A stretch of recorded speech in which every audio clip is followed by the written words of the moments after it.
എന്താ നിന്റെ പേര്? ഗണപതി. ഗണപതിയാ? നിന്നെ കണ്ട ഗണപതിയാന്ന് തോന്നുമല്ലോ. മാക്സിമം പോയൊരു ഉണ്ണികൃഷ്ണൻ, അത്രേ ഉള്ളൂ. നീ എന്തിനാ മരിക്കാൻ ശ്രമിച്ചേ? ജീവിതമേ വെറുത്തുപോച്ചു സാർ. ഇത്ര ചെറുപ്പത്തിലേ? എന്താടാ കാര്യം? പറയാം. എനിക്കൊരു ടീ വാങ്ങി കൊടുക്കുമാ. അപ്പന് കുപ്പിപ്പാട്ട പറക്കി വിൽക്കേണ്ട ബിസിനസ്. ഇവിടെ അല്ല, പട്ടണത്തില്. കൂടെ ഞാനും പോകും.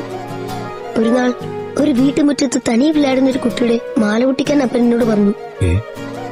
നമ്മ കഷ്ടകാലം പോലീസ് പിടിച്ചു. ചിന്ന പയ്യെന്ന് പറഞ്ഞ് ആദ്യൊരു ക്യാമ്പിലാക്കി. അവിടെ വേറെ പയ്യന്മാരുന്നത്. അവരെയൊക്കെ സ്വന്തക്കാരെ വന്ന് ജാമ്യത്തിലെടുത്താച്ചു. ഞാൻ മട്ടും 3 മാസം അതുക്കുള്ളേ. നിന്നെ ജാമ്യത്തിലെടുക്കണ്ട അപ്പം വരാഞ്ഞേ? വന്നത് ആനാ പറ.